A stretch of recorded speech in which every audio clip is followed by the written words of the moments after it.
같이 기도하시겠습니다. 은혜와 사랑이 충만하신 거룩하신 아버지 하나님, 감사합니다.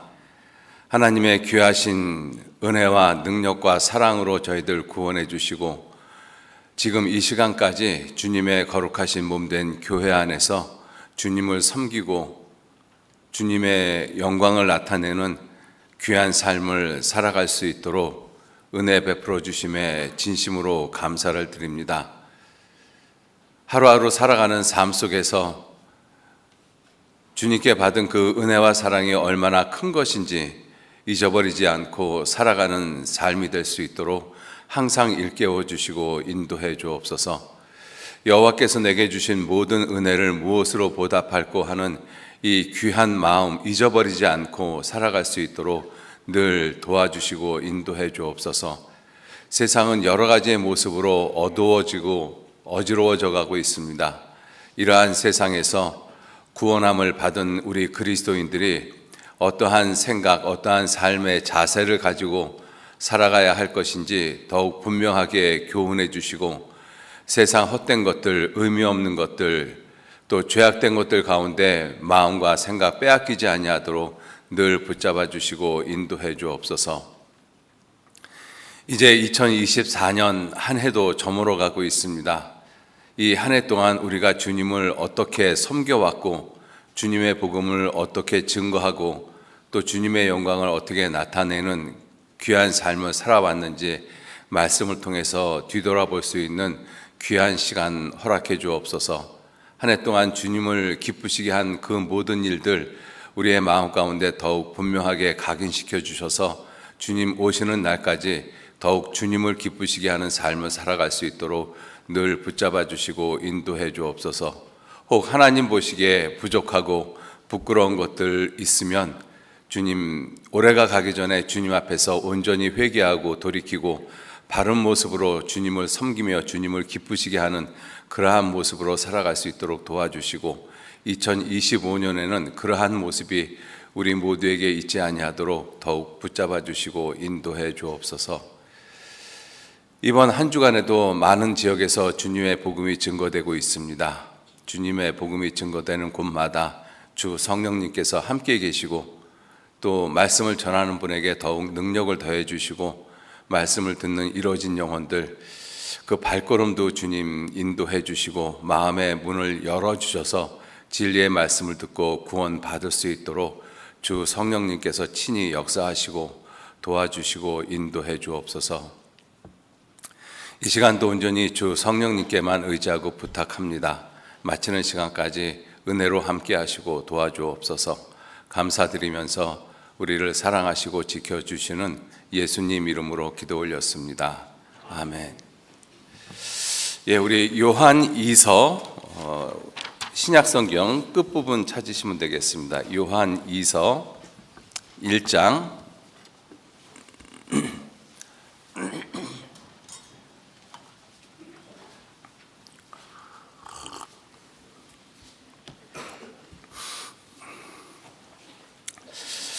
요한 2서 1장 1절로 3절 말씀,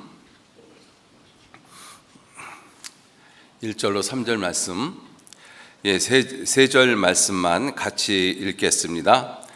장로는 택하심을 입은 부녀와 그의 자녀에게 편지하노니, 내가 참으로 사랑하는 자요 나뿐만 아니라 진리를 아는 모든 자도 그리하는 것은 우리 안에 거하여 영원히 우리와 함께할 진리를 인함이로다.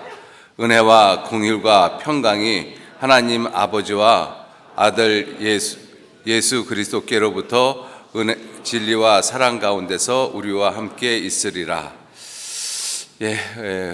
오늘 눈이 많이 와서 자리가 상당히 많이 비어 있습니다. 그래서 오늘 아침에 나오니까 비가 내리기 시작하다가 눈이 내리기 시작을 하더라고요. 근데 이제 이렇게 많이 올 줄은 몰랐는데, 지금 현재 이 안양 지역에 26cm가 왔다고 이야기를 합니다. 근데 저는 개인적으로 불편하다라기보다는 이 기분이 너무 좋더라고요. 무더운 여름이었지 않습니까? 그 무더운 여름이 이 상쾌하게 이렇게 지나가는 것 같아서 너무 기분이 좋아서 오늘 여러분들께 첫 인사를 무엇으로 할까 이렇게 생각을 하다가 메리 크리스마스 이렇게 하려고 했더니 전도인실에서 그렇게 하면 치매 걸렸다고 오해할까봐 그렇게 하지 말라고 해서, 그런데도 그렇게 인사하고 싶습니다. 메리 크리스마스는 아니고 미리 크리스마스 이렇게 인사를 드리고 싶습니다. 하여튼 흰 눈이 이렇게 내리는 모습을 보면 우리들이 늘 생각하는 것이 있죠. 눈보다 더 희게 우리의 죄를 깨끗하게 해주시겠다라는 그러한 주님의 약속의 말씀이 제일 먼저 생각이 납니다. 오늘 이 요한일서 1장 1절 2절 말씀을 통해서 함께 교제 나누고 싶은 내용은 영원히 우리와 함께 할 진리라는 2절 말씀을 통해서 임마누엘 예수님, 그리고 다시 오시는 예수님, 이 예수님에 대해서 오늘 좀 같이 생각을 좀 해보고자 합니다. 여기서 1절에 장로라고 말씀을 한 분은 이 사도 요한을 가리키고 있고요. 그 사도 요한께서 어떠한 부인인지 모르지만 그 부인과 그의 자녀에게 이 편지를 보내고 있습니다. 그리고 그 편지를 보내면서 내가 참으로 사랑하는 자이고, 그리고 나뿐만 아니라 진리를 아는 모든 자도 이 부녀와 그 자녀들을 사랑한다, 이렇게 말씀을 하고 있고요. 그렇게 사랑하는 이유가 무엇이냐? 그 이유가 2절에 우리 안에 거하여 영원히 우리와 함께할 진리를 인함이다. 그래서 이 사도 요한이 이 부녀와 그의 자녀를 사랑하는 이유가 우리와 함께할 영원한 진리를 인함이다, 이렇게 말씀을 하고 있습니다. 성경에서 진리라고 이야기를 할 때 우리가 일반적으로 진리라고 하면 변치 않는 사실을 진리라고 이야기를 합니다. 그래서 해는 동쪽에서 떴다가 서쪽으로 집니다. 이런 것들은 이제 물리적인 진리라고 이야기를 하지 않습니까? 그래서 우리가 진리라고 하면 어떠한 사상, 어떠한 사실, 또 어떤 철학적인 관념, 이러한 것을 진리라고 일반적으로 우리들이 생각을 하지 않습니까? 그런데 성경에서 진리라고 말씀을 하셨을 때 가장 두드러지게 말씀하고 있는 부분이 바로 예수 그리스도를 가리키고 있습니다. 요한복음 14장 6절 말씀, 유명한 말씀이지 않습니까? 다 알고 계시죠? 예수께서 말씀하시기를 내가 곧 길이요 진리요 생명이니, 예수님은 자신을 진리라고 말씀을 하셨습니다. 요한복음 8장 32절에 너희가 진리를 알지니 진리가 너희를 자유케 하리라. 그래서 그 말씀만 보면 어떤 변하지 않는 사실이 우리를 자유케 한다, 이렇게 생각할 수 있지만 그 밑에 구절을 계속 읽다가 보면 36절 말씀에 아들이 너희를 자유케 하면 너희가 참으로 자유케 되리라, 이렇게 말씀하셨거든요. 그 32절 말씀과 36절 말씀을 연결을 시켜보면 결국은 진리로 자유케 되어지는 것이 누구를 가리키고 있는가 하면 예수님 자신을 가리키고 있습니다.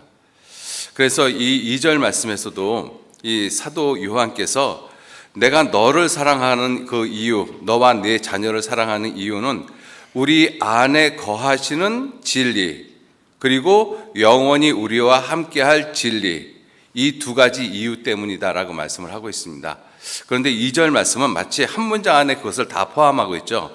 2절에 우리 안에 거하여, 그래서 원문의 모습을 살펴보면 우리 안에 거하시는 진리, 그리고 또 영원히 우리와 함께할 진리, 이렇게 구분되어져 있습니다. 그래서 이제 그러한 표현을 통해서 우리 안에 이미 거하시는 진리, 즉 진리를 예수님으로 생각하면 우리 안에 거하시는 예수님의 영, 성령을 가리키고 있죠. 초림하시는 예수님의 모습이라고 우리가 생각할 수 있고, 그 다음에 영원히 우리와 함께 할 진리, 이건 이제 미래적인 표현으로 말씀하시잖아요. 영원히 우리와 함께 할 진리 이렇게 말씀을 하십니다.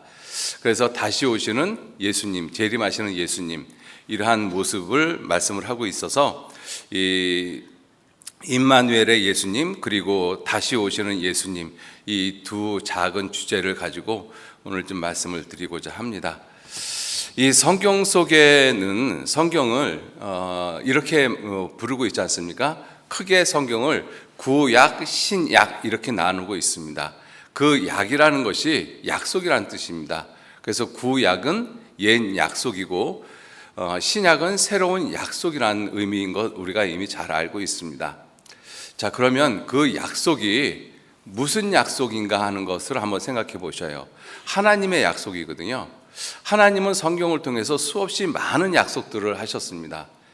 그 하나님이 약속하시는 그 약속의 내용에 가장 근본이 이루는 근간이 되어지는 원천이 되어지는 그 약속이 무엇일까? 이것을 좀 한번 생각을 해보시면서 임마누엘의 하나님을 같이 생각을 좀 해보셨으면 좋겠습니다. 먼저 일례로 에덴 동산에 4개의 강이 있었잖아요. 기손, 비혼, 히데겔, 티그리스, 그 다음에 유프라테스 이 4강이 흘렀습니다. 근데 그 4강의 시작은 어떤 강의 한 강으로부터 시작이 됐어요. 강이 에덴에서 발원하여 동산을 적시고 내 근원이 되었으니 이렇게 말씀하시거든요. 그래서 처음 흘렀던 그 첫째 강이 아니라 근원이 되어지는 그 강 이름은 성경에 안 나옵니다. 그 강이 에덴 동산에서부터 흘러나와서 에덴 동산을 적시고 거기서부터 갈라져 네 근원이 됐다. 그래서 비손, 기혼, 그다음에 히데길, 유프라테스 이렇게 네 강이 됐다라는 것이죠. 그러니까 그 네 강의 원천이 한 강인 것입니다. 모든 것들은 어떤 원천이 있어요. 가장 근본되는 근원적인 것들이 있습니다. 모든 존재하는 것들은 우연히 존재하는 것이 아니라 창조의 근본이신 예수 그리스도를 통해서 모든 것은 존재하게 되어졌습니다. 성경은 그것을 아주 분명하게 말씀을 하고 있죠. 그 생명의 원천도 우리가 수없이 많은 생명들이 이 세상에 존재하고 있지 않습니까? 식물에게도 생명이 있고 동물에게도 생명이 있고 사람에게도 생명이 있고 그 많은 생명의 원천이 하나님이십니다. 대저 생명의 원천이 주께 있다. 시편 36편 9절 말씀에도 그렇게 말씀을 하고 있죠. 우리가 이러한 것들을 생각을 해보면 모든 것에는 시작하는 원천, 근본, 기저 이 파운데이션이라고 이야기하는 그 가장 중심되는 것들이 있습니다. 성경을 약속이라고 하나님의 약속이라고 말씀을 하고 있는데 성경을 읽어보면 성경 속에는 수많은 약속들이 있어요. 몇 가지만 살펴보면 노아 홍수가 끝나고 난 다음에 하나님은 무지개를 주시면서 약속을 하셨습니다. 다시는 물로 말미암아 세상을 멸망시키지 않겠다. 이것도 하나의 약속인 것이죠. 또 하나님이 창세기 12장에 아브라함을 불러내시면서 아브라함에게 약속을 했어요. 너를 통해서 세상에 있는 모든 민족이 너를 인하여 복을 얻을 것이니라. 이것도 하나님의 약속이지 않습니까? 또 이스라엘 민족을 이끌어 가시면서 이스라엘 민족하고 약속을 했어요. 그걸 특별히 계약이라고 하죠. 그래서 이스라엘 민족하고는 크게 2가지 계약이 있습니다. 순종하면 복을 주고 불순종하면 저주하겠다. 그리고 하나님의 계획한 역사의 마지막 때가 되어지면 이스라엘은 반드시 회복하겠다라고 말씀을 하셨습니다. 이러한 것들이 다 약속의 모습인 것이죠. 자, 그리고 가장 놀라운 약속이 하나님이 그리스도를 보내주시겠다는 약속을 하셨어요. 그래서 성경에서 하나님이 우리 사람에게 하신 약속의 가장 큰 줄기가 이스라엘 그리고 예수 그리스도십니다. 이러한 많은 약속들이 있는데 그 모든 약속의 가장 근간을 이루는 원천이 되어지는 그 약속의 내용이 무엇일까? 한번 잠깐 생각해 보시겠습니까? 성경은 약속으로 되어 있지 않습니까? 구약, 신약 이렇게 약속으로 되어져 있는데 그래서 수없이 많은 약속들이 있는데 그러한 모든 약속의 근원이 되어지는 원천이 되어지는 그 가장 중요한 약속 그것이 과연 무엇일까? 그것이 바로 임마누엘입니다. 임마누엘이라는 뜻은 우리가 잘 알고 있듯이 하나님이 우리와 함께 계시다. 하나님이 우리와 함께 계시다라는 그 놀라운 약속을 하셨어요. 어떠한 상황이든 어떠한 환경이든 또 사람이 어떠한 상태에 있든 하나님은 결코 사람을 떠나지 않겠다라고 약속하셨어요.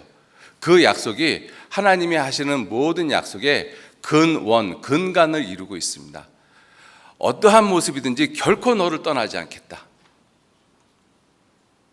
우리가 그러한 약속이 내 마음 가운데 확실히 믿어진다면 우리는 놀라운 기쁨과 감사와 또 하나님을 찬양하는 그러한 모습으로 힘들고 어려운 이 사망의 음침한 골짜기를 얼마든지 지날 수 있을 거라고 생각을 합니다.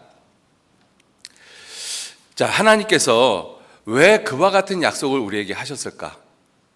실제로 성경을 읽어보면 하나님이 우리 사람을 떠나고 이스라엘 민족을 떠나는 모습들이 보이지 않습니까? 하나님이 이스라엘을 떠나면 이스라엘이 다른 민족에 의해서 멸망을 당하고 가장 비참한 모습으로 떨어지고, 그런데 그것이 하나님이 그들을 떠났기 때문이 아니라 그들과 함께 계시기 때문에 그래요. 왜? 약속하셨으니까. 순종하면 복을 주고 불순종하면 저주하겠다라는 그 하나님이 그들과 함께 계시기 때문에 그렇습니다. 그래서 이 성경을 읽어보면 하나님은 이스라엘 민족을 한 번도 떠나신 적이 없어요. 하나님은 사람을 한 번도 떠난 적이 없습니다. 아담과 하와가 에덴 동산에서 선악과를 따먹고 가죽옷을 입고 에덴 동산을 떠났지만 그렇다고 해서 하나님이 그들을 결코 떠나신 적은 한 번도 없으셨어요. 하나님은 지금도 이 시간 가운데, 이 시간 속에 하나님은 지금도 함께 계십니다. 하나님은 한 번도 우리를 떠난 적이 없다라고 성경은 분명히 말씀을 하고 계셔요. 그럼 우리가 한번 생각해 볼 것은 왜 하나님이 그와 같은 약속을 하셨는가 하는 것입니다. 하나님이 얼마든지 우리 사람을 떠날 수 있고 버릴 수도 있는데, 그런데 하나님은 사람이 어떠한 상황, 어떠한 상태이든지 결코 너희를 떠나지 않겠다라고 약속을 하셨어요. 왜 그 약속을 하셨을까? 그 약속을 하신 이유는 하나님이 사람을 창조하고 만드셨기 때문에 그렇습니다. 내가 그들을 지었고 만들었느니라. 하나님이 나하고 의논을 해서 나를 세상에 보내신 것이 아니잖아요. 나하고 어떤 이 합의, 약속을 하고 난 다음에 하나님이 나를 창조하시고 나를 세상에 보내신 것이 아니지 않습니까? 내가 세상에 존재하는 단 하나의 이유는 하나님의 절대적인 주권 때문에 그렇습니다. 하나님께서 그렇게 하셨어요. 하나님은 나하고 어떠한 계약을 맺어가지고 내가 세상을 태어났다면 내가 잘못 살고 내가 잘못한 부분에 대해서 얼마든지 나를 떠나실 수 있습니다. 그런데 하나님은 나하고 의논해서 나를 세상에 보내신 것이 아니라 하나님의 절대적인 주권을 가지고 나를 세상에 보내셨거든요. 그래서 우리들이 가끔 이 상담을 하다 보면 그러한 질문을 하는 사람들이 있어요. 왜 하나님이 나를 심판하십니까? 내가 죄인으로 태어난 것이 엄밀한 의미에서는 내 잘못된 삶 때문이 아니라 하나님께서 나를 세상에 보내셨고, 그렇게 보내신 모습이 아담 자손을 통해서 나를 보내셨는데 그 아담이 잘못해서 내가 죄인으로 세상에 태어났고 그것 때문에 내가 죄를 짓고 사는데, 그래서 내가 죽은 다음에 심판받고 지옥 가는 것은 너무 억울하지 않습니까? 이렇게 이야기하는 사람들도 있습니다. 사실 전혀 틀렸다라고 볼 수는 없죠. 왜냐하면 내가 태어나는 것이 내 의지에 의해서, 내가 하나님께 부탁을 해서 내가 그렇게 태어나서 그렇게 잘못된 삶을 살았다면 하나님은 전혀 잘못된 모습이 없죠. 그런데 내가 세상에 태어난 그 가장 근본적인 원인은 하나님이 그렇게 하셨거든요. 자, 그래서 하나님께서는 우리 모든 사람에게 분명하게 하시는 약속이 무엇이냐면 하나님의 절대 주권을 가지고 모든 사람이 태어났기 때문에 그 사람이 어떠한 상황, 어떠한 상태이든지 그들을 절대로 떠나지 않겠다라고 약속하셨습니다. 놀라우신 것이죠. 우리가 그러한 것을 이 임마누엘 하나님에 대해서 우리가 좀 생각을 한다면 우리는 하나님에 대한 많은 오해를 풀 수 있을 거라고 생각을 합니다. 자, 그렇게 하나님은 우리와 약속을 하셨는데 그 약속에 대한 내용을 잠깐 좀 살펴보시면 신명기 4장을 잠깐 좀 보실까요? 신명기 4장.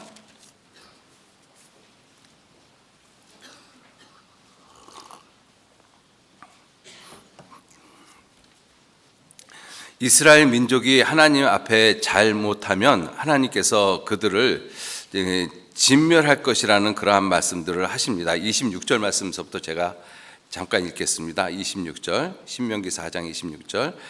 내가 오늘날 천지를 불러 증거를 삼노니 너희가 요단을 건너가서 얻는 땅에서 속히 망할 것이라. 너희가 거기서 너희 날이 길지 못하고 전멸될 것이라. 여호와께서 너희를 열국 중에 흩으실 것이요 여호와께서 너희를 쫓아보내실 그 열국 중에서 너희의 남은 수가 많지 못할 것이며. 자, 이렇게 하나님이 이스라엘 백성들을 떠나는 것처럼 말씀을 하십니다. 자, 그런데 30절 말씀, 이 모든 일이 내게 임하여 환난을 당하다가 끝날에 내가 내 하나님 여호와께로 돌아와서 그 말씀을 청종하리니. 31절 말씀 같이 읽겠습니다. 내 하나님 여호와는 자비하신 하나님이시라. 그가 너를 버리지 아니하시며 너를 멸하지 아니하시며 내 열조에게 맹세하신 언약을 잊지 아니하시리라. 이스라엘 백성들이 어떠한 상황, 어떠한 환경, 상태에 있든지 하나님은 그들을 결코 떠나지 않겠다. 그 약속을 반드시 기억하겠다. 이것이 우리 모든 사람에게 하시는 동일한 약속의 모습인 것이죠. 성경을 읽어보면 하나님께서 이와 같은 약속을 하시는 것을 우리는 많이 경험을 합니다. 근데 한번 생각해 보셔요. 내가 어렸을 때부터 지금까지 살아오는 그 시간 가운데서 나와 함께 하겠다, 내가 세상 끝날까지 너를 도와주겠다, 이런 약속을 받아보신 적 혹시 있으신가요? 아마 그러한 약속을 받아보신 분들은 그리 많지 않을 거라고 생각을 합니다. 당연히 우리는 그 부모로부터 그러한 약속을 받았을 거라고 생각을 해보지만, 실제로 기억을 더듬어서 내 어머니 아버지하고 어린 시절을 생각을 해보면 내가 정말 두려워할 때, 내 앞날이 캄캄할 때 나를 정말 도와주시겠다고 약속하신 부모가 과연 몇이나 되고 그 약속을 지키신 부모가 과연 몇이나 될까? 아마 그리 많지 않을 거라고 생각을 합니다. 내가 정말 힘들고 어렵고 무섭고 두려운 그러한 시간 가운데서 내가 두려워 떨고 있는데 누군가가 내 곁에 와서 내 어깨를 두드리면서 두려워하지 마, 내가 도와줄게, 끝까지 너와 함께 있을게, 너를 도와줄게, 이렇게 이야기한 친구들 혹시 있습니까? 아마 그러한 분들 그리 많지 않을 거라고 생각을 합니다. 내 삶을 돌이켜보면 내가 힘들고 어려울 때 이러한 이야기는 하죠. 그래, 조금만 참아봐, 뭐 시간이 지나면 괜찮아질 거야. 이 정도 이야기는 우리도 했고 아마 들어본 경험도 있을 거예요. 그런데 하나님이 우리에게 말씀하시듯 그렇게 나를 위로하고 나와 끝까지 함께 하신 그러한 사람은 세상에는 없습니다, 사실은. 여러분, 하나님께서 우리하고 약속하신 그 약속의 내용들을 한번 잠깐 좀 살펴보면요, 이러한 약속이 있어요. 신명기 20장 말씀, 신명기 20장 보시면 1절 말씀 제가 읽겠습니다. 신명기 20장 1절. 내가 나가 대적과 싸우려 할 때 말과 병거와 민중이 사람이 너보다 많음을 볼지라도 그들을 두려워 말라. 애굽 땅에서 너를 인도하여 내신 내 하나님 여호와께서 너와 함께 하시느니라. 우리가 세상을 살다가 보면 나하고 대적이 되어지는 그러한 많은 일들을 헤쳐나가야 되는 일들이 있고, 그러한 일들 가운데서 나보다 뛰어난 능력이 있는 많은 환경, 많은 사람들을 만납니다. 그들이 커다란 벽처럼 높은 산처럼 느껴질 때가 굉장히 많아요. 그런데 그러한 것을 볼 때 그들을 두려워하지 마라. 왜요? 그냥 두려워하지 말라는 것이 아니잖아요. 애굽에서 이스라엘 백성들을 인도하신 그 하나님께서 너와 함께한다. 분명한 근거를 가지고 두려워하지 말라라고 말씀을 하고 계십니다. 신명기 31장도 한번 보시죠. 신명기 31장 6절 말씀. 너는 마음을 강하게 하고 담대히 하라. 그들을 두려워 말라. 그들 앞에서 떨지 말라. 이는 내 하나님 여호와 그가 너와 함께 행하실 것임이라. 반드시 너를 떠나지 아니하시며 버리지 아니하시리라. 반드시 너를 떠나지 아니하시며 버리지 아니하시리라. 여러분도 이러한 약속 받아보신 적 있으셔요? 살아오시면서 누구에게든지 한번 이러한 말씀을 우리가 그냥 읽고 지나가는 것이 아니라 이러한 말씀을 생각을 해보면서 정말 내 인생 가운데서 나에게 이와 같이 약속하신 사람이 누가 있을까? 한번 생각해 보셔요. 8절 말씀. 여호와 그가 내 앞서 행하시며 너와 함께하사 너를 떠나지 아니하시며 버리지 아니하시리니 너는 두려워 말라. 놀라지 말라. 이렇게 약속하신 사람이 있습니까? 내가 사망의 음침한 골짜기를 지날지라도 해를 두려워하지 않을 것은 주께서 나와 함께 하심이라. 임마누엘 하나님이십니다. 한 곳만 더 찾아보시죠. 이사야 41장 10절 말씀. 잘 아시는 말씀입니다. 이사야 41장 10절 말씀.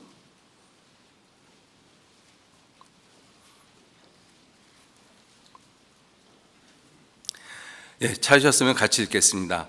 두려워 말라. 내가 너와 함께 함이니라. 놀라지 말라. 나는 내 하나님이 됨이니라. 내가 너를 굳세게 하리라. 참으로 너를 도와주리라.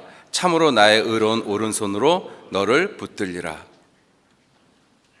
내 삶 가운데서 나에게 내 앞날이 보이지 않아서 방황하고 정말 삶을 깊이 생각하고 죽음을 생각하는 그러한 시간 가운데 있을 때 내 곁에서 이렇게 이야기해 준 사람은 없었습니다.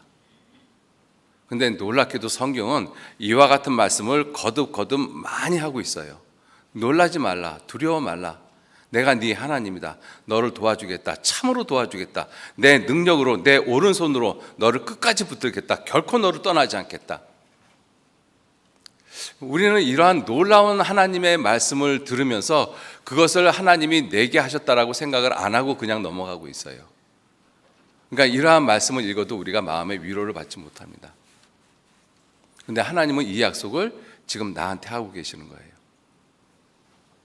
또 한번 생각을 해보세요. 우리는 어렸을 때 이와 같은 위로의 말씀, 용기의 말씀, 또 나를 도와주겠다, 무조건 나를 도와주겠다라는 그러한 약속의 말씀을 받지 못했어요.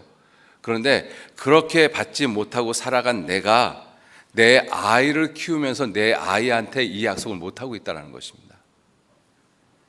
부모님들 한번 생각해 보세요. 아이들이 정말 힘들고 어려울 때 지금 아이들도 굉장히 힘들고 어렵거든요. 지금 중학교 2학년 중2 아이들이 왜 그렇게 김정은이 무서워할 만큼 힘들고 어려운 시간을 보내겠어요? 그 아이들 나름대로 힘들고 어려운 시간이거든요. 정말 어떻게 살아야 될지, 내가 누군지, 내가 어디서 왔는지, 어디로 가는지 아무것도 모르는 시기잖아요. 질풍노도와 같은 시기라고 이야기를 하고 있지 않습니까? 그 힘들고 어려운 시간을 보내는 아이에게 정말 어머니, 아버지 어떻게 이야기하셔요? 내가 너를 도와줄게. 두려워하지 마. 놀라지 마. 내가 끝까지 함께 해줄게. 그렇게 이야기합니까? 아니면 나도 너만큼 힘든 갱년기야. 이렇게 외치고 있습니까? 한번 생각 한번 해보셔요. 그죠? 문제는 부모인 나 자신도 내 아이한테 이와 같은 약속을 못하고 있지 않습니까? 근데 하나님은 거듭 내게 이와 같은 약속을 하십니다. 놀랍지 않습니까? 그죠? 이 성경을 읽어보면 하나님이 삼위일체의 하나님이신데 성부 하나님도 성자 하나님도 성령 하나님도 똑같이 말씀하시는 것이 무엇이냐면 끝까지 함께 하시겠다. 끝까지 함께 하시겠다. 그 약속을 계속 하십니다. 창세기 28장 한번 보시죠. 창세기 28장을 보면 그 야곱에 대한 말씀인데 이 야곱에게 특별히 놀라운 약속을 하셨어요. 근데 우리 일반적인 사람들은 성격이 야곱보다는 훨씬 더 나은 성격인 것입니다. 제가 야곱을 보면서 내가 야곱 같지 않은 것을 감사할 때가 좀 있었거든요. 근데 이 야곱이 돌베개 베고 잠을 잤을 때 하나님이 꿈에서 약속을 하시지 않습니까? 무슨 약속을 하시는가 하면 이 약속을 하십니다. 15절 말씀 같이 읽겠습니다.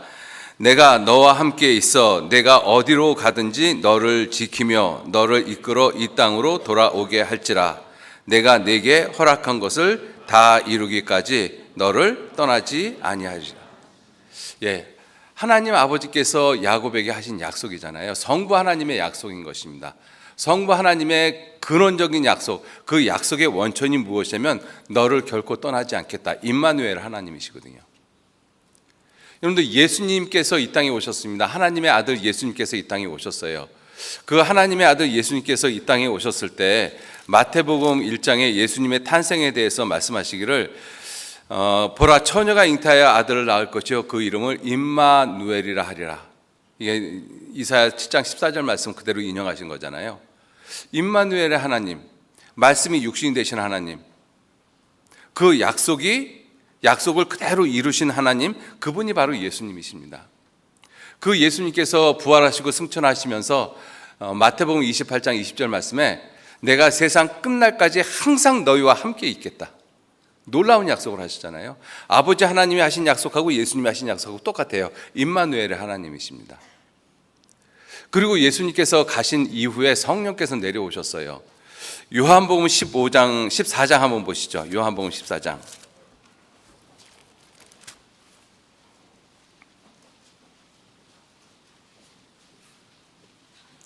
요한복음 14장 16절 17절 말씀. 16절 제가 읽겠습니다.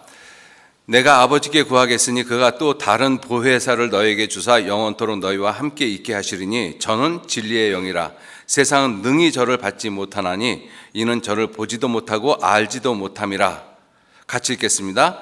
그러나 너희는 저를 아나니 저는 너희와 함께 거하시며 또 너희 속에 계시겠습니다. 저는 너희와 함께 거하시며.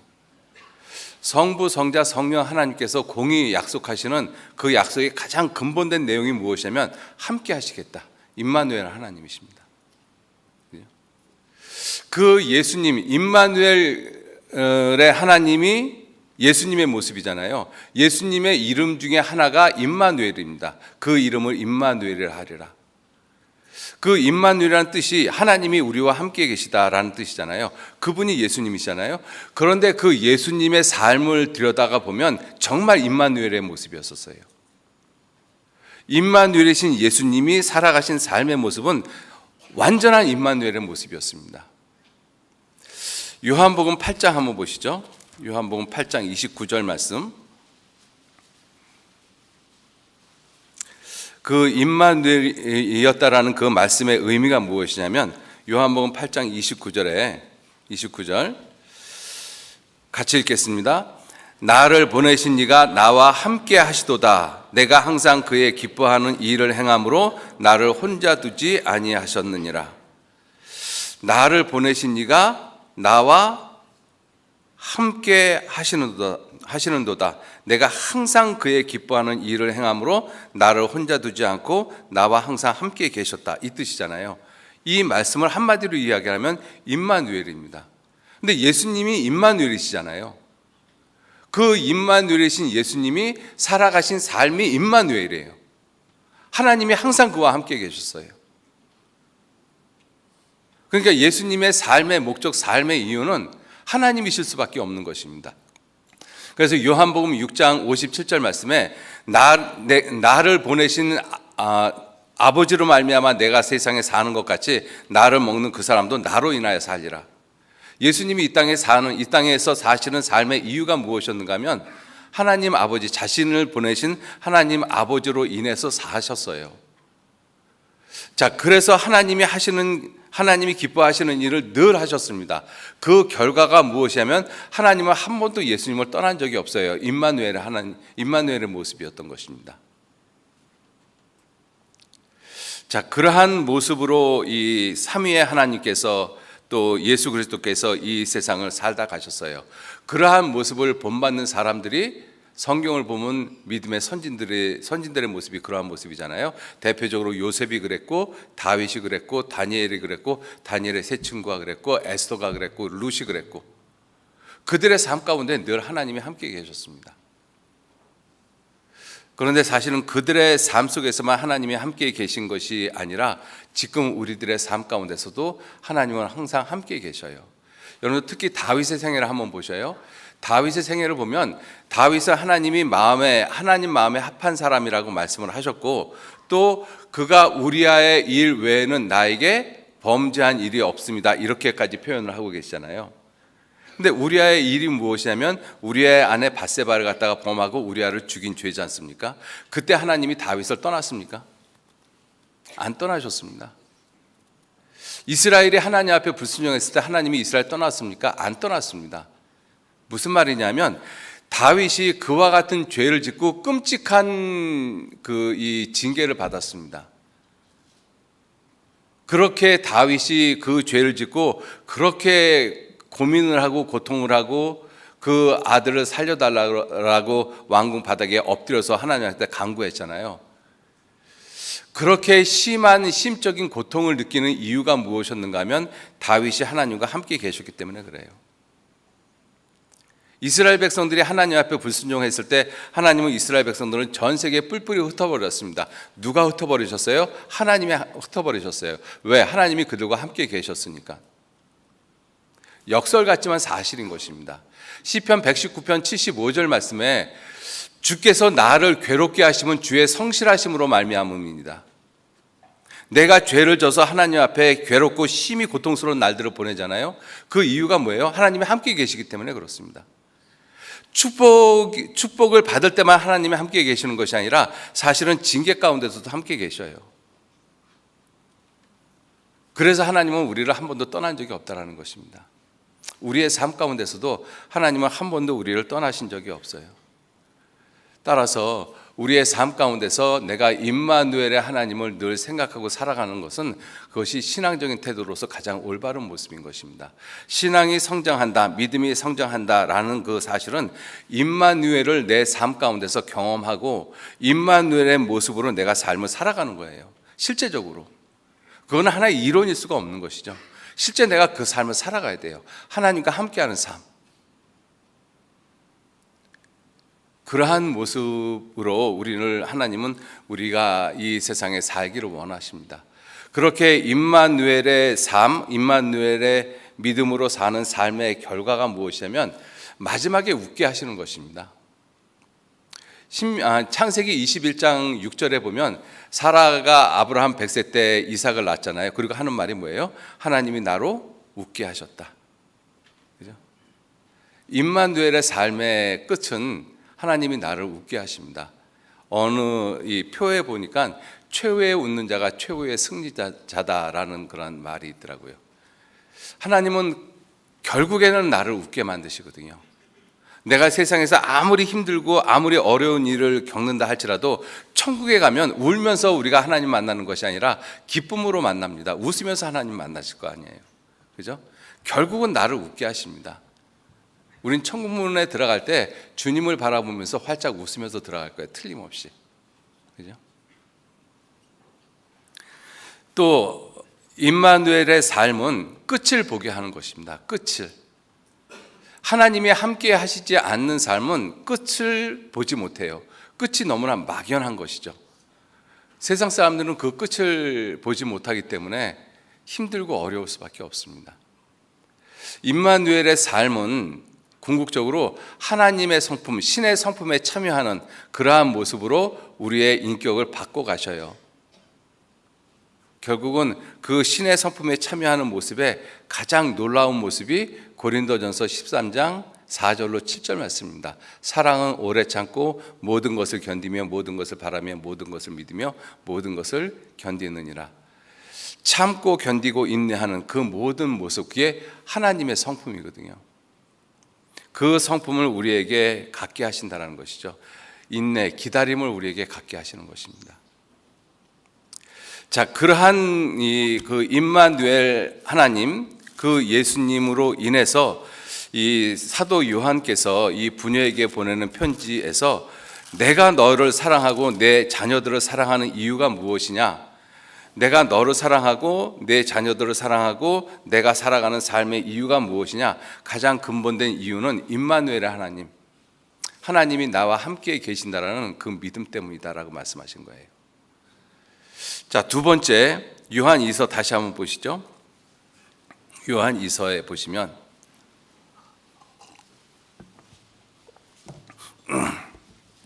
요한 2서 1장 2절 말씀에 우리 안에 거하여 영원히 우리와 함께 할 진리를 인함이로다.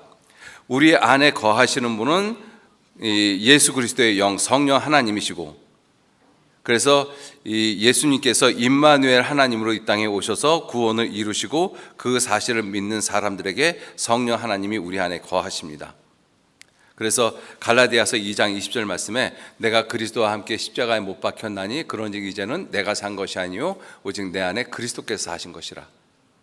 그리스도께서 내 안에 살고 계시잖아요. 그죠? 그 말씀이 우리 안에 거하신 그 예수님, 우리 안에 거하신 성령 하나님.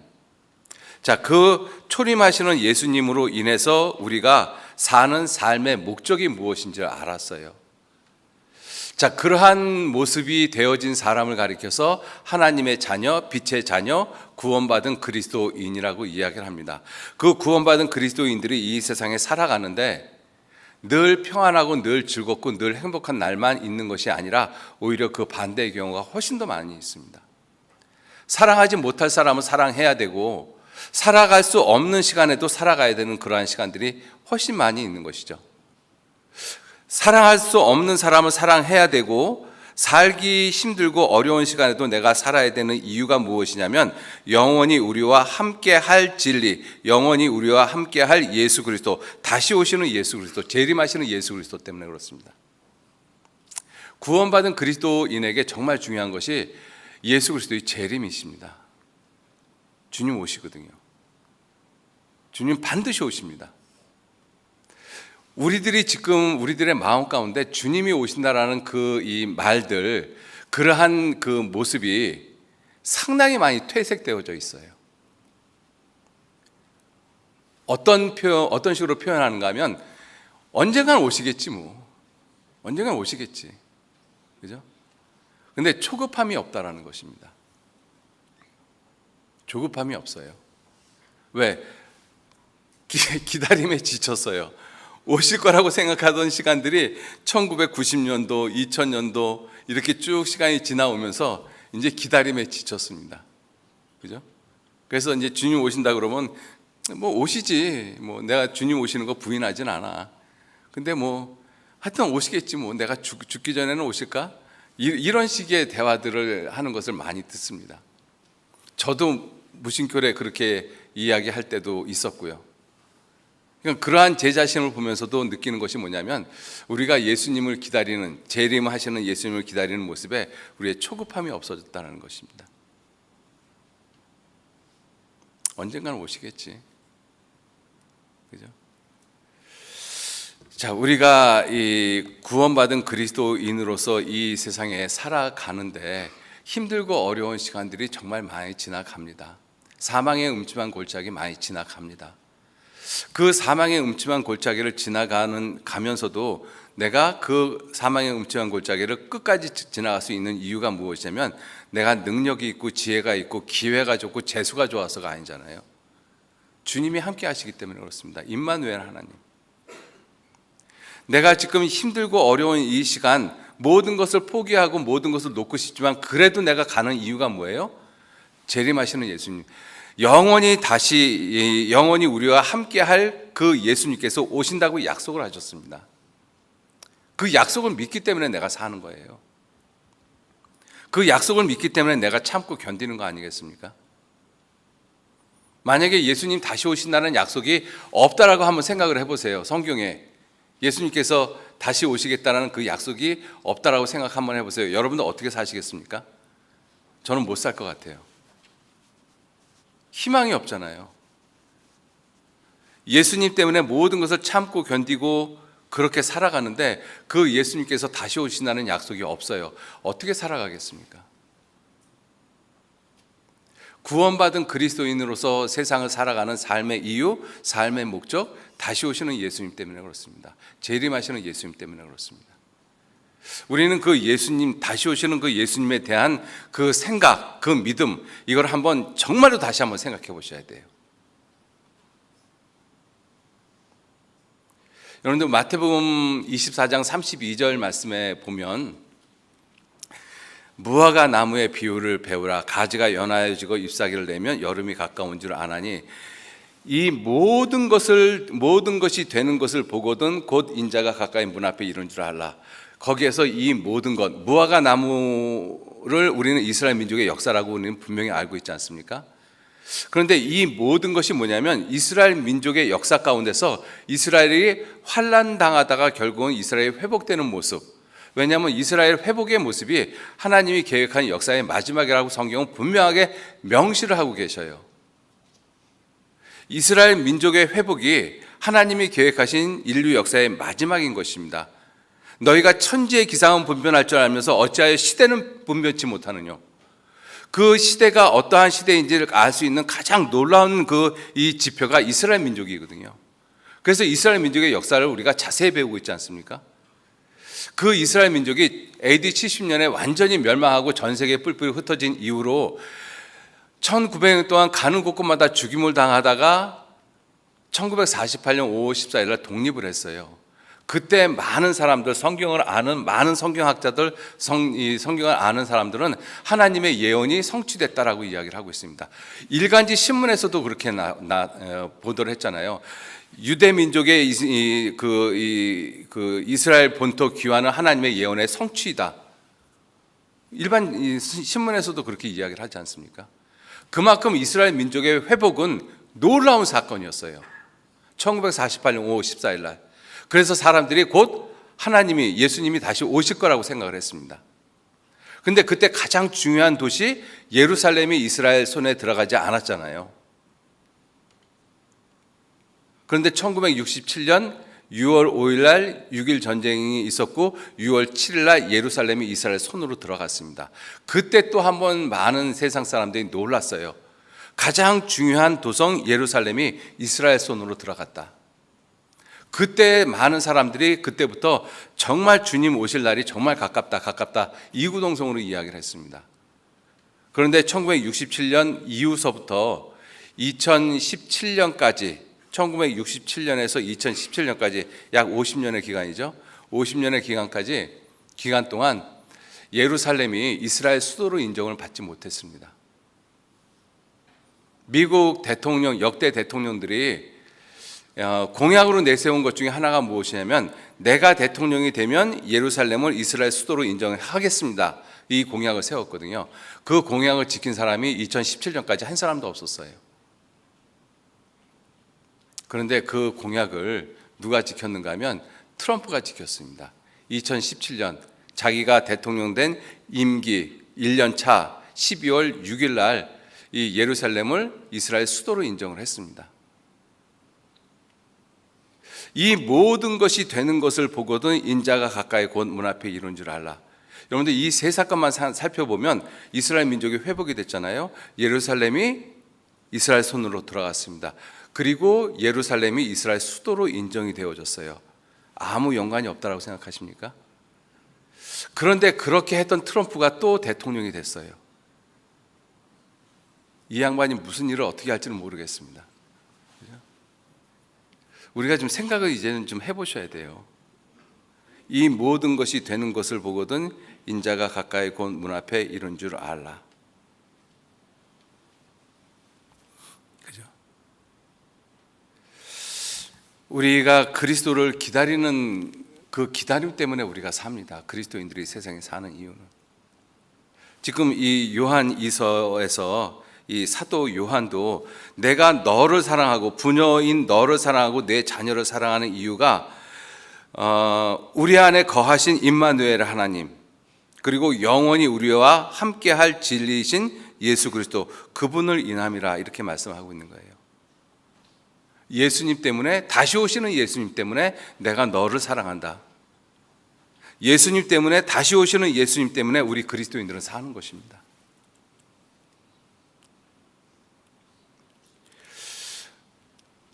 우리가 그 예수님을 기다리는 모습은 우리의 삶 가운데 구원받은 그리스도인들의 삶 가운데서 절대적으로 중요한 건데 우리는 그 기다림을 너무 등한히 쉽게 가볍게 생각을 하고 있다는 것입니다. 우리가 기다리는 기다림의 모습은 이와 같은 모습이 돼야 돼요. 출애굽기 2장 보시겠습니다.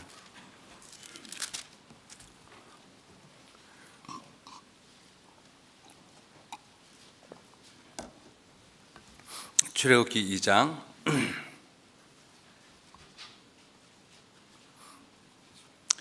1절 말씀서부터 제가 읽겠습니다. 출애굽기 1장 22절 말씀서부터 제가 읽겠습니다. 1장 22절. 그러므로 바로가 그 모든 신민, 백성이죠, 자기 백성 신민에게 명하여 가로되 남자가 나거든 너희는 그를 하수에 던지고 여자여든 살리라 하였더라. 레위 족속 중 한 사람이 가서 레위 여자에게 장가 들었더니 그 여자가 잉태하여 아들을 낳아 그 준수함을 보고 그를 석 달을 숨겼더니 더 숨길 수 없이 되매 그를 위하여 갈 상자를 가져다가 역청과 나무진을 칠하고 아이를 거기 담아 하숫과 갈대 사이에 두고 4절 같이 읽겠습니다. 그 누이가 어떻게 되는 것을 알려고 멀리 섰더니. 예, 잘 아시는 내용이잖아요. 이스라엘 땅에 그 애굽 땅에 이스라엘 민족이 수가 많이 늘어나고 강성해지니까 하루 아침에 애굽 사람들이 그들을 이 노예로 삼았습니다. 그리고 남자가 나면 죽이라고 이야기를 했어요. 그 모세의 어머니가 모세가 태어나고 그를 석 달을 숨겼습니다. 석 달을. 여러분들 이때 시대의 흐름이 어떠한 흐름이었는가 하면 유대인의 남자, 이스라엘의 남자가 태어나면 강가에다 내다 버려 죽이게끔 되는 것이 그 시대의 흐름이었었어요. 이 시대는 유대인으로서 남자아이가 태어나면 반드시 강가에 버려야 되는 것이었습니다. 그게 시대의 흐름이었잖아요. 그걸 누구도 거역하지 못합니다. 애굽 땅에 사는 사람으로서는. 그걸 거역하다가는 다 죽을 수밖에 없겠죠. 그래서 이 모세의 어머니가 그 시대의 흐름을 알고도 모세를 석 달을 숨겼어요. 석 달을. 그리고 더 이상 숨길 수 없게 됐다라고 되어 있잖아요. 이 석 달을 숨겼다는 의미가 뭐예요? 어떤 시대의 흐름에 우리가 거역할 수 있는 기간이 석 달 정도밖에 안 된다는 뜻입니다. 우리가 세상을 살다가 보면 시대의 흐름에 역행할 수 없는 그러한 일들이 있어요. 인간으로서는 그 시간의 흐름, 시대의 흐름에 절대로 거역할 수 없는 일들이 있습니다. 삶을 살다가 보면 대표적인 것이 인생이잖아요. 하나님이 사람에게 인생 70년, 80년 주셨거든요. 그 시대의 흐름은 거역할 수가 없습니다.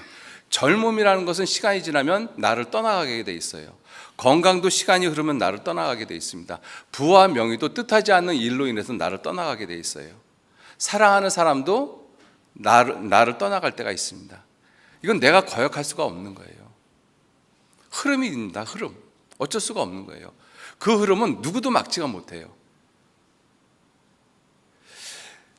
여기서도 이 모세의 어머니가 더 이상 아이를 숨길 수 없는 그러한 상황이 됐어요. 더 이상 시대의 흐름에 거역할 수 없는 상황이 됐습니다.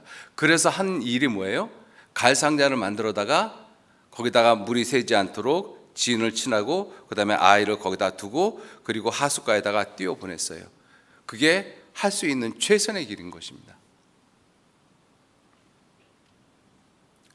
그리고 만일 모세의 어머니도 그렇고 모세의 누인 미리암도 그렇고 그 갈상자를 하숫가에 떠내려 보내고 뒤로 돌아 섰다라면 그 다음에 나머지 일들은 아무 일도 일어나지 않습니다. 그죠? 근데 미리암에 대해서 성경은 말씀하시기를 4절에 그 누이가 어떻게 되는 것을 알려고 멀리 섰다. 어떻게 되는 것을 알려고 멀리 섰다. 무슨 의미겠어요? 하나님이 어떻게 하시는지 보기 위해서 멀리 섰다라는 것입니다. 멀리 섰다. 왜 멀리 섰어요? 내가 할 수 있는 일이 없으니까.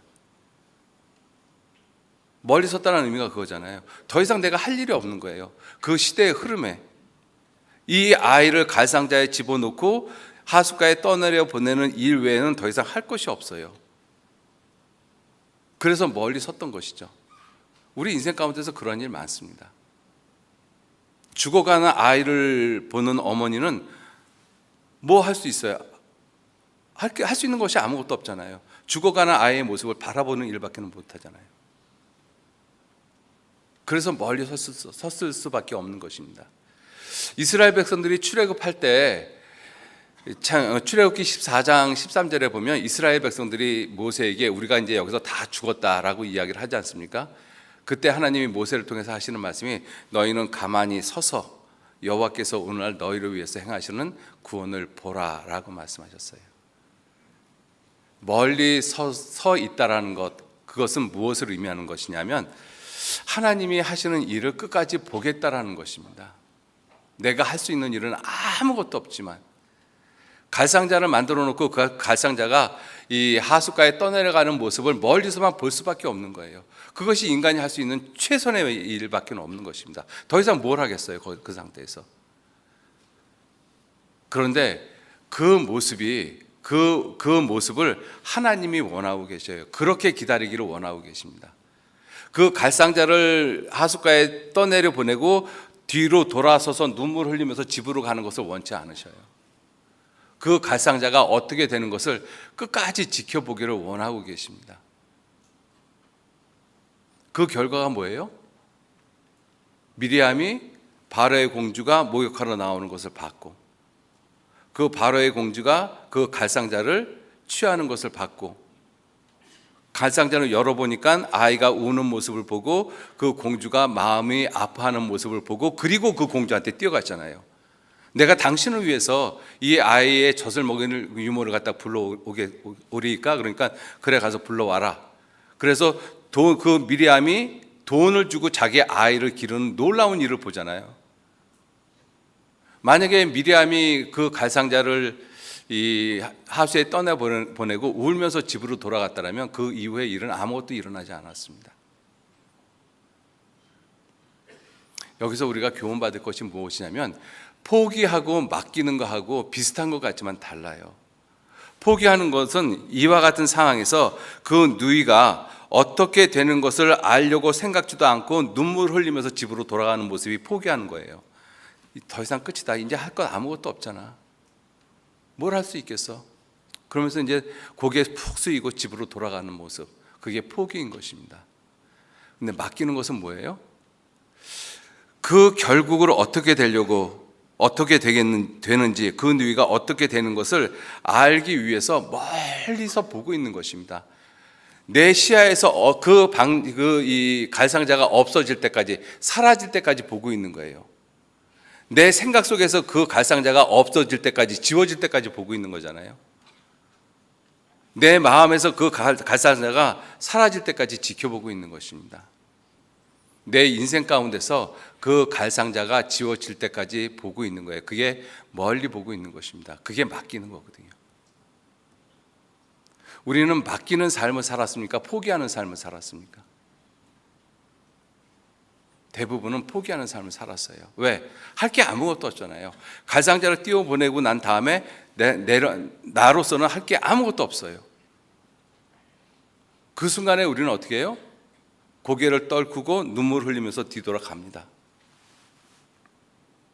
근데 성경은 이 미리암에 대해서 왜 굳이 이 말씀을 쓰셨을까? 그 누이가 어떻게 되는 것을 알려고 멀리 섰더니, 언제까지 멀리 섰어요?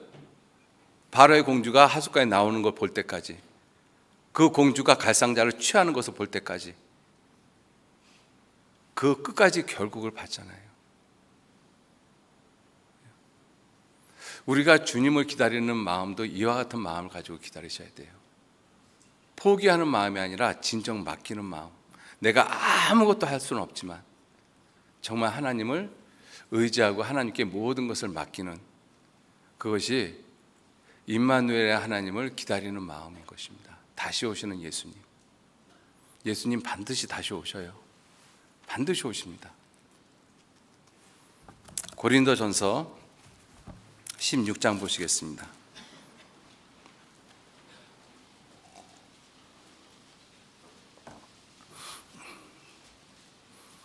고린도전서 16장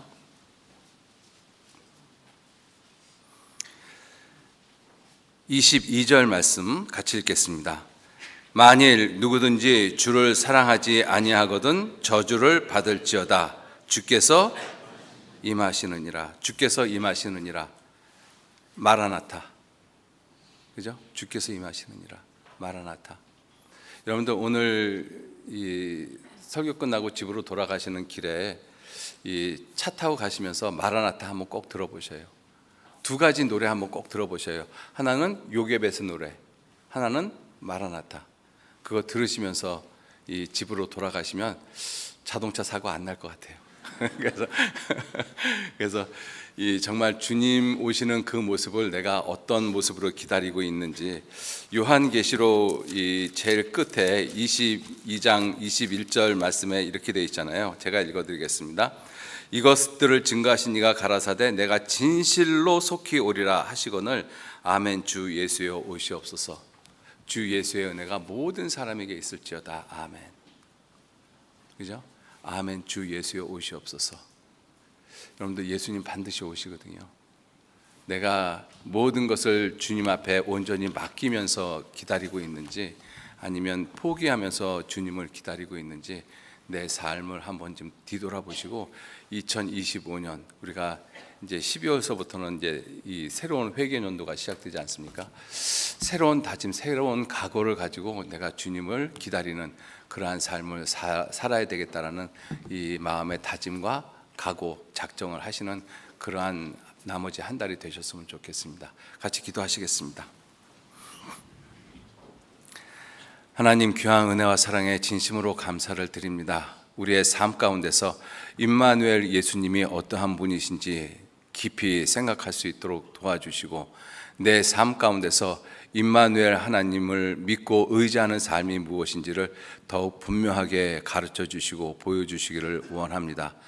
또 다시 오시는 예수님, 영원히 우리와 함께할 거룩하신 예수님을 믿는 믿음, 예수님의 재림을 기다리는 그 모습이 어떠한 모습인지 우리들 스스로 깊이 생각하고 하나님 앞에 부끄럽지 않는 그러한 삶을 살아갈 수 있도록 우리 한 사람 한 사람 일깨워 주시고 인도해 주옵소서. 우리의 나머지 모든 시간들 거룩하신 주님의 손에만 의지하고 부탁합니다. 감사드리면서 예수님 이름으로 기도 올렸습니다. 아멘.